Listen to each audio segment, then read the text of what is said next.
Assalamualaikum warahmatullahi wabarakatuh. Kembali lagi dengan admin di channel Bocah Indigo. Pada kesempatan kali ini, seperti biasanya, admin akan melanjutkan sebuah kisah yang kemarin yang berjudul Pengantin Jawa. Cerita ini ditulis oleh Mbah Ngesot. Bagi kalian yang ingin langsung membaca cerita ini, bisa langsung kunjungi link yang sudah admin sisipkan di kolom deskripsi video ini. Sebelum kita lanjut ke inti ceritanya, alangkah lebih baiknya kita berdoa bersama-sama terlebih dahulu. Al-Fatihah. A'udzubillahi minasyaitonir rajim. Bismillahirrahmanirrahim. Alhamdulillahirabbil alamin arrahmanirrahim maliki yaumiddin. Iyyaka na'budu wa iyyaka nasta'in. Ihdinas siratal mustaqim. Shiratal ladzina an'amta 'alaihim ghairil maghdubi 'alaihim waladdallin. Amin. Semoga kita senantiasa berada dalam lindungan Allah Subhanahu wa taala. Amin ya rabbal alamin. Untuk itu langsung saja kita lanjut ke inti ceritanya.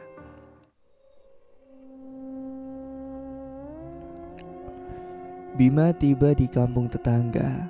Ternyata para pengungsi dari Mojosari tidak tinggal di rumah warga, melainkan dibuatkan tenda dari terpal. Warga kampung di sana awalnya takut dengan kedatangan pengungsi dari desa Mojosari itu. Mereka takut penyakit itu menular. Namun setelah berunding, akhirnya pengungsi Mojosari dibuatkan tenda yang letaknya jauh dari pemukiman warga. Tenda pengungsi itu bersebelahan dengan pemakaman umum. Tak butuh waktu lama bagi Bima untuk menemukan ibu mertuanya. Rusmana, ibu Anjani, saat itu sedang duduk di atas kursi plastik di luar tenda. Ia mendongak ke langit yang mulai gelap. "Bu," sapa Bima. Rusmana pun menoleh. Seketika saja ia menangis dan menubruk Bima untuk memeluknya. Sambil terseduh, Rusmana lalu menceritakan kembali apa yang terjadi di Mojosari, juga tentang suaminya yang mati di kampung itu. "Ibu sendiri baik-baik saja kan?" tanya Bima dengan wajah khawatir. "Di sini sakit, Nak." Rusmana menggapai punggungnya menunjukkan titik yang ia rasa sakit. Bima meraba punggung ibu mertuanya itu. Ternyata ada sebuah benjolan persis dengan yang dialami oleh Anjani.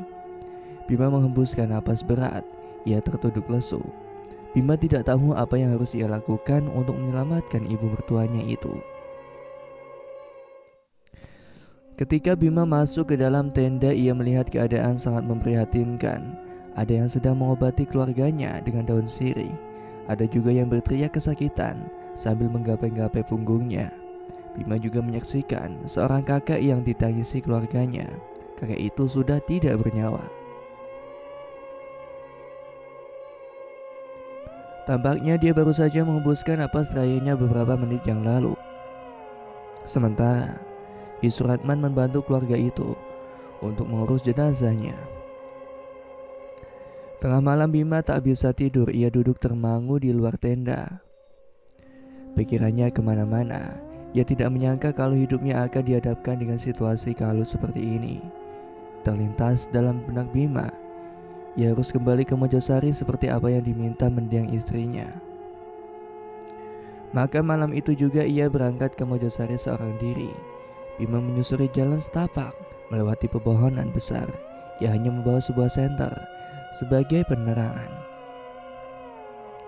Setibanya di Mojosari, dia masuk ke rumah Ki Suratman. Rumah itu cukup besar. Selain menjadi tetua di Mojosari, Ki Suratman memang orang yang paling kaya di kampung itu. Bima menyusuri kamar demi kamar. Tidak ada yang aneh di rumah itu. Bima tidak menemukan petunjuk apapun. Namun saat Bima hendak keluar dari rumah, kakinya menginjak sebuah keramik yang berderit. Keramik itu seperti tidak disemen. Itu berbeda dengan keramik yang lainnya yang kokoh menyatu dengan tanah. Bima pun penasaran, lalu ia bongkar keramik itu lalu menggali tanahnya. Siapa tahu dia menemukan sesuatu di sana.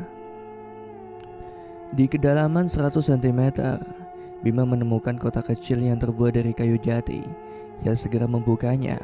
Dalam kotak itu terdapat seikat rambut, satu gigi taring, dan sebuah foto hitam putih. Bima terkejut melihat foto itu. Meski telah usang, ia jelas mengetahuinya. Itu adalah foto pernikahan Ki Suratman dengan seorang wanita yang wajahnya tidak asing lagi bagi Bima. Iya, wanita di foto itu adalah Kanti. Saat kemudian di luar rumah terdengar rengki kuda. Buru-buru Bima memasukkan kembali kotak itu ke dalam tanah, lalu menguburnya. Ia menutup kembali permukaan tanah menggunakan sekeping keramik. Kemudian Bima mendekat ke jendela sambil menunduk. Dengan hati-hati ia mengintip dari balik jendela. Di luar sana ada Ki Suratman menunggangi kuda. Lelaki itu menghampiri Kanti yang berdiri di hadapannya. Kedua kaki Kanti masih dalam keadaan dipasung. Ki Suratman turun dari punggung kuda. Mereka berdua sempat mengobrol. Entah apa yang diobrolkannya, tapi Bima tidak dapat mendengar obrolannya. Ki Suratman kemudian merogoh kunci dari saku jas hitamnya.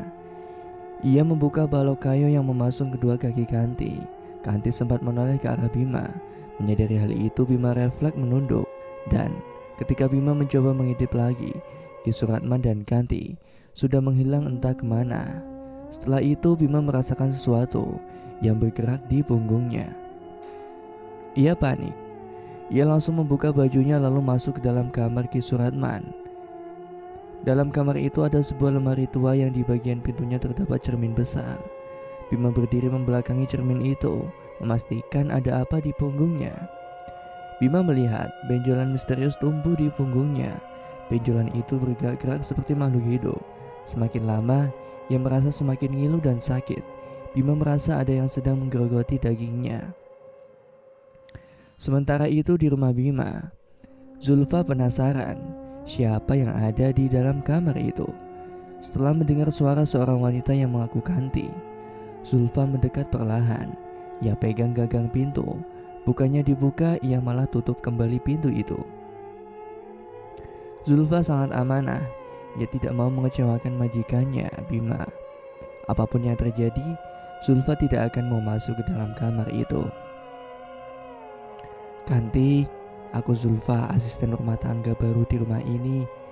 Kalau butuh bantuan, tinggal panggil aku ya, kata Zulfa dari balik pintu.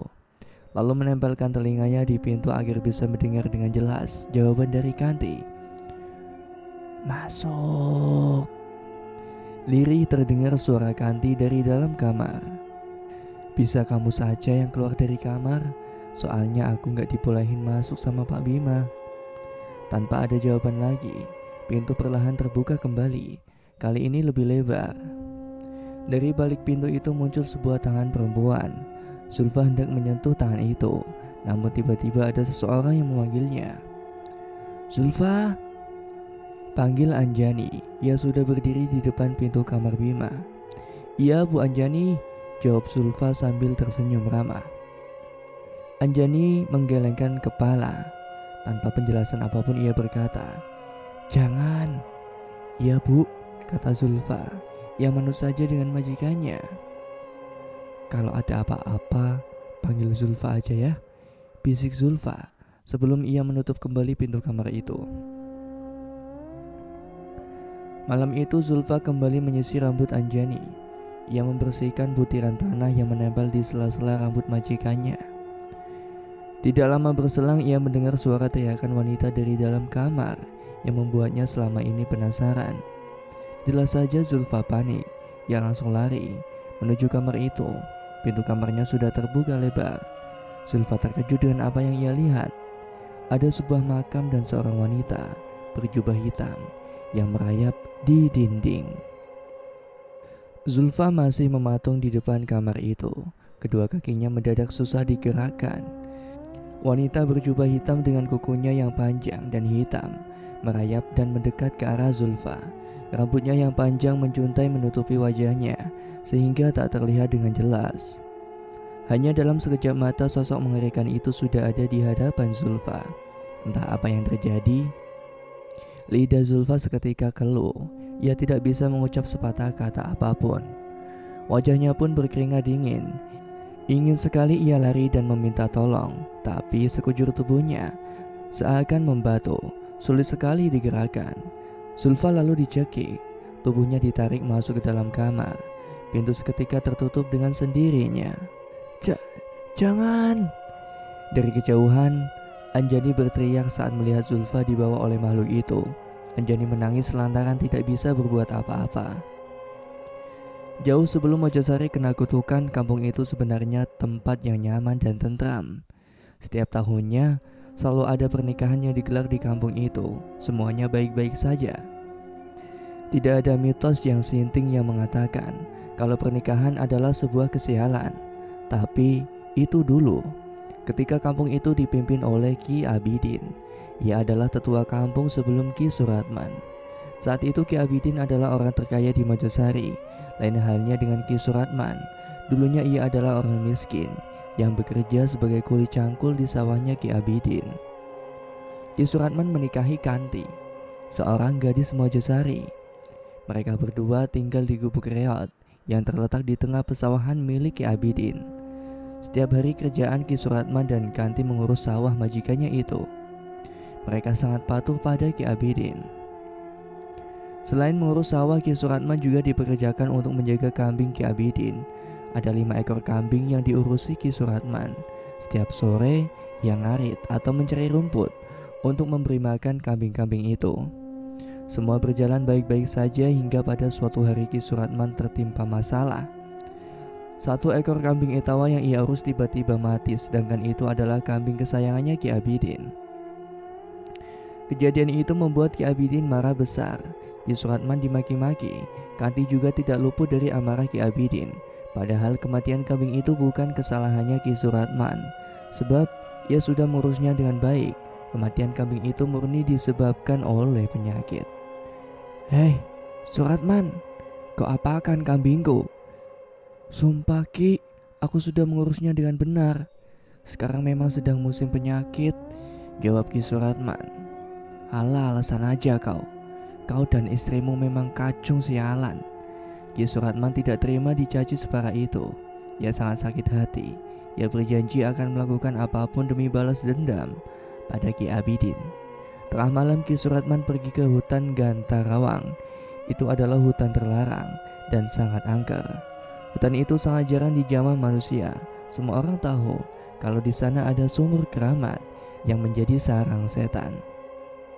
Konon dulunya di sana ada pengantin perempuan yang mati bunuh diri dengan cara loncat ke dalam sumur. Ki Suratman ingin minta petunjuk pada roh pengantin itu agar bisa kaya dan menjadi terhormat di Mojosari. Lebih dari itu, ia ingin membunuh Ki Abidin dengan cara gaib. Setelah sempat nyasar, akhirnya Ki Suratman berhasil menemukan sumur keramat itu. Sumur itu dirimbuni semak belukar. Ki Suratman harus membersihkannya terlebih dulu sebelum melakukan ritual. Ki Suratman duduk sila di depan sumur sambil membakar kemenyan untuk mengundang makhluk gaib. Ia tidak tahu kalau di atas pepohonan banyak makhluk halus yang sedang memperhatikan tingkahnya. Tidak lama setelah menyan itu dibakar, muncul sosok wanita berjubah hitam dari dalam sumur. Ia merayap mendekat ke arah Ki Suratman. Nyai, tolong aku mau kaya raya dan balas dendam pada Ki Abidin, bisik Ki Suratman sambil terus menunduk. Wanita itu menjulurkan lidahnya yang panjang lalu menjilati pipi Ki Suratman. Kemudian dari dalam mulutnya ia mengeluarkan segumpal daging warna hitam pekat. Istrimu harus makan ini, kata makhluk gaib mengerikan itu dengan suara parau. Baik Nyi. Ki Suratman mengambil gumpalan daging itu lalu memasukkannya ke dalam kantong plastik hitam. Sebelum subuh, Ki Suratman sudah tiba di saungnya. Kanti masih tidur pulas. Buru-buru Ki Suratman membangunkan istrinya itu.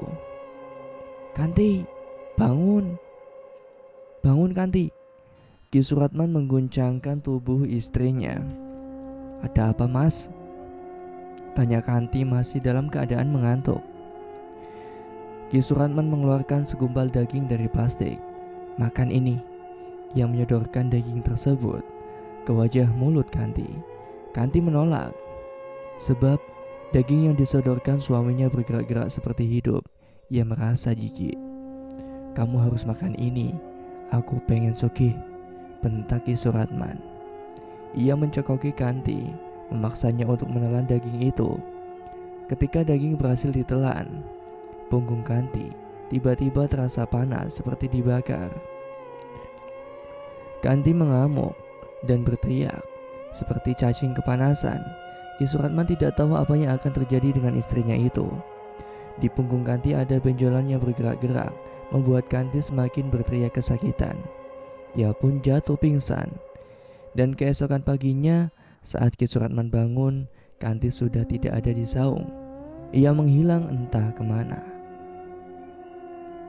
Kampung Mojosari geger lantaran Ki Abidin dan semua keluarganya mati mengenaskan di rumahnya. Ada lubang di punggung mereka.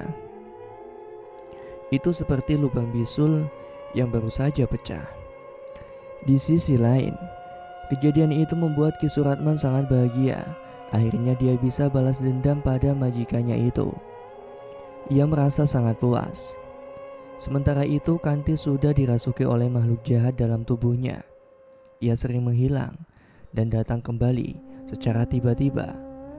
Bahkan Kanti sulit diajak bicara. Ia lebih banyak diam dan kadang mengerang sendiri kalau tengah malam. Kekayaan Ki Suratman memang bertambah dari waktu ke waktu. Dia juga menjadi tetua di Mojosari menggantikan Ki Abidin. Namun yang tidak ia sadari adalah soal imbalan di balik keberhasilannya itu. Ki Suratman tidak tahu kalau kematian pengantin perempuannya di kampungnya itu disebabkan oleh setan yang ia puja di sumur keramat. Ada seorang pengantin Jawa yang pernah bunuh diri di sumur keramat itu. Roh pengantin itu cemburu dengan setiap mempelai perempuan yang baru menikah. Oleh karena itu ia selalu mengincar pengantin perempuan yang membunuhnya. Setelah tahu Ki Suratman tidak dapat membiarkan begitu saja kematian setiap mempelai perempuan di Mojosari, ia pun sudah mendatangi sumur keramat itu dan meminta agar tumbalnya diganti dengan kambing atau kerbau. Tapi tetap saja setiap ada pernikahan di kampungnya, si mempelai wanita selalu mati. Bahkan kematian itu dengan cara yang sama, yaitu bermula munculnya benjolan di punggung mereka. Ki Suratman sempat mendapatkan petunjuk melalui mimpi. Ada seorang kakek tua yang memberitahu Ki Suratman kalau si pengantin mau selamat, Kanti harus dipasung dalam gubuk yang terpisah dari pemukiman warga. Pernikahan juga harus digelar tengah malam dan di dalam gubuk Kanti. Ki Suratman menuruti petunjuk dalam mimpinya. Ia lalu menikahkan pasangan janda dan duda. Hasilnya pasangan itu selamat. Ki Suratman pun merasa berhasil. Ia tidak tahu kalau yang selama ini menjadi tumbal hanya pengantin yang masih perawan. Hal itulah yang menyebabkan Anjani mati. Dia menjadi korban setan sumur keramat. Bima mengenakan kembali pakaiannya lalu pergi dari rumah Ki Suratman. Namun sebelum masuk ke dalam mobil, dari kejauhan ia mendengar suara perempuan meminta ampun. Bima tidak jadi pulang. Penasaran ia pun mencari sumber suara. Setelah ditelusuri, ia melihat Ki Suratman sedang menyeret paksa seorang perempuan tua. Perempuan itu tidak lain adalah Mbok Hafsah, pembantu Ki Suratman. "Aku tahu apa yang telah kau lakukan, Mbok," teriak Ki Suratman sembari menyeret paksa Mbok Hafsah menuju sumur keramat. Ampun Ki, ampun." Bima terus mengikuti mereka dari belakang. Sesekali ia bersembunyi di balik pohon agar tidak ketahuan Ki Suratman. Setibanya di sumur keramat, Ki Suratman mendorong Mbok Hafsah hingga tersungkur di depan sumur. Warga kampung kena penyakit gara-gara Mbok Hafsah. Ngapain Mbok di sumur keramat ini, hah? Ki Suratman memarahi pembantunya itu. Ada garam yang ditaburkan di sekeliling sumur itu. Ia tahu kalau selama ini Ki Suratman melakukan pemujaan setan yang membuat warga Mojosari menderita. Tapi yang dilakukan Bu Hafsah malah berakibat fatal. Setan penghuni sumur itu marah besar, sehingga wabah penyakit menyerang warga Mojosari. "Kau harus menghentikan kutukan itu, Ki. Kasihan warga kita," kata Bu Hafsah. "Aku emang salah, Mbok. Tapi aku lagi cari jalan keluarnya, biar warga kita selamat. Dan sekarang Bu Hafsah malah mengacaukannya. Pantas saja warga kita kena penyakit. Ini sumber keramat, Mbok. Sarangnya setan." Bima menguping percakapan mereka. Ia tidak menyangka kalau dalang dari semua ini adalah Ki Suratman, orang yang justru sangat Bima percayai omongannya. "Kau harus mati, Mbok." Ki Suratman menarik lengan Bu Hafsah. Lelaki itu akan menjerumuskan pembantunya ke dalam sumur. "Jangan, Ki!" teriak Bima. Ia lari menghampiri Ki Suratman. "Jangan ikut campur urusan kampung kami," bentak Ki Suratman sambil mengeluarkan keris yang ia ikatkan di pinggangnya. Keris itu dihujam ke arah perut Bima. Untungnya Bima masih bisa menghindar. Ia kemudian menghantam perut Ki Suratman dengan dengkulnya dan membuat lelaki tua itu terjungkal. Rupanya Ki Suratman tidak mudah menyerah. Ia bangkit kembali, lalu menebaskan kerisnya. Kali ini ia mengarahkan pusakanya ke leher Bima, namun lagi-lagi Bima mampu menepisnya. Keris itu lepas dari genggaman Ki Suratman. Dengan cepat Bima meraih keris itu, lalu menancapkannya ke leher Ki Suratman. Ia terkapar dan menghembuskan napas di tempat di samping sumur keramat itu. Bima segera membawa Mbak Hafsah keluar dari hutan. Mereka berdua sudah tiba di Mojosari, lalu Mbak Hafsah mengajak Bima untuk masuk ke rumah Ki Suratman. "Dari dulu Mbak sudah tahu kalau Ki Suratman itu jahat," kata Mbak Hafsah. "Tapi kenapa Ki Suratman tega berbuat kayak gini, Mbok?" tanya Bima. "Dia sakit hati pada Ki Abidin yang tak lain adalah majikannya dulu." Mbak Hafsah membuka sekeping keramik lalu mengambil kotak yang pernah Bima temukan. "Ini gigi taring dan rambutku. Sengaja aku tanam di rumah ini sebagai salah satu ritual untuk menghancurkan kutukan kampung Mojosari. Kusertakan juga foto pernikahan Ki Suratman dengan Kanti, biar mereka ikut binasa. Tapi ternyata ritualku malah berakibat fatal," jelas Mbok Hafsah. "Mbok tenang saja, sekarang Ki Suratman sudah mati. Semoga warga kampung bisa selamat." Malam itu juga Bima mengantarkan Mbok Hafsah ke pengungsian karena hari sudah semakin malam. Keesokan paginya, semua orang yang ada di pengungsian itu sembuh dari penyakit aneh yang beberapa hari yang lalu melanda mereka. Warga Mojosari pun kembali ke rumah mereka masing-masing. Sementara Bima harus pamit karena dia khawatir pada asisten rumah tangganya. Setibanya di rumah, Bima heran karena gerbang tidak dikunci. Bukan hanya gerbang saja, tapi pintu rumah juga tidak dikunci. Segera Bima masuk ke dalam kamar tempat Anjani dikubur. Bima terkejut melihat Zulfa terkapar tidak sadarkan diri di samping makam Anjani. Bima panik dan langsung membopong Zulfa. Wanita itu masih hidup. Bima membawanya ke rumah sakit. Bima menduga kalau rumahnya itu dirampok. Namun dugaannya itu salah, karena setelah dicek kembali, tidak ada barang yang hilang di rumah Bima. 2 hari berlalu, Zulfa belum juga siuman. Wajahnya pucat, kelopak matanya menghitam. Pihak yayasan sudah menjenguk Zulfa. Mereka bilang ke Bima kalau pihak yayasan akan bertanggung jawab atas kejadian ini. Namun Bima tidak mau lepas tangan begitu saja. Dia harus memastikan kalau Zulfa baik-baik saja. Tengah malam hujan mengguyur kota metropolitan. Bima tidur di samping ranjang Zulfa.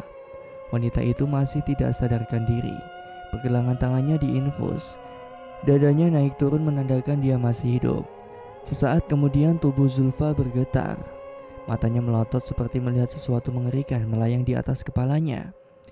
Bima terbangun dan langsung memanggil dokter. 2 perawat dan 1 dokter masuk ke dalam ruangan itu. Mereka sibuk memeriksa kondisi Zulfa. Di saat seperti itu muncul rangkaian kejadian yang dilihat Zulfa. Ia melihat seorang perempuan mengenakan baju pengantin berjalan sempoyongan menuju hutan Guntarawang. Perempuan itu juga sedang hamil besar. Ia menangis sambil memegangi perutnya yang terasa sakit. Setibanya di sumur keramat, ia duduk bersandar pada dinding sumur sambil tak henti menangis. Air matanya menyatu dengan make up yang pudar, membuat garis hitam di pipi. Dia mengerang kesakitan. Jabang bayi dalam perutnya seperti memaksa ingin keluar. Di tengah hutan itu ia melahirkan bayi perempuan. Bayi yang masih ada tali ari-arinya itu ia letakkan begitu saja di pinggir sumur, seolah-olah tidak pernah mengharapkan bayinya terlahir di dunia. Tanpa mempedulikan bayinya yang menangis, wanita itu naik ke atas tembok sumur lalu loncat ke dalam sumur itu. Dia tenggelam dan mati mengambang di sumur itu. Bu Hafsah yang masih terlihat muda menghampiri bayi itu dan membawanya pergi dari sumur keramat. "Tenang, kamu selamat nak, aku akan merawatmu."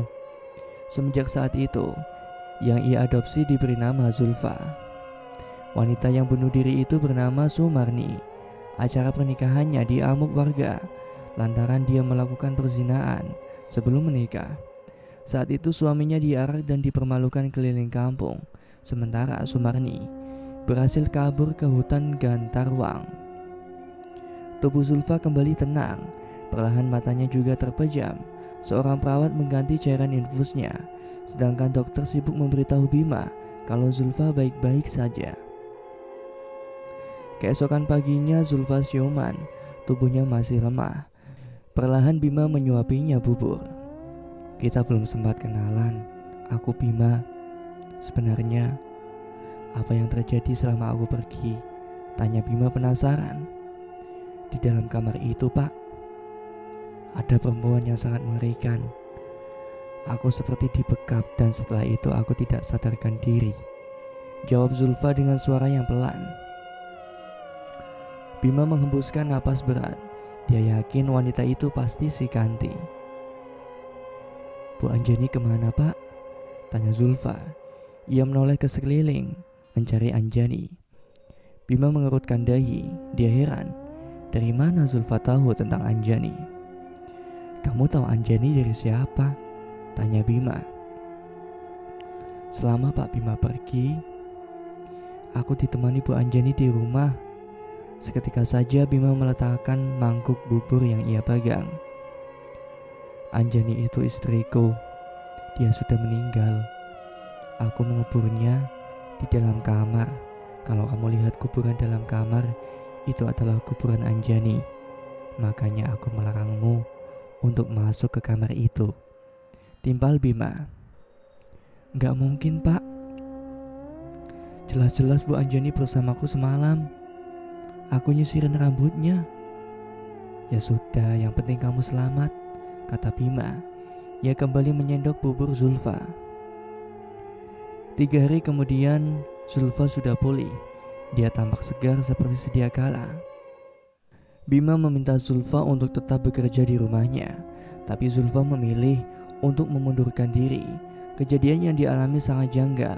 Dia tidak sanggup lagi bekerja di rumah itu.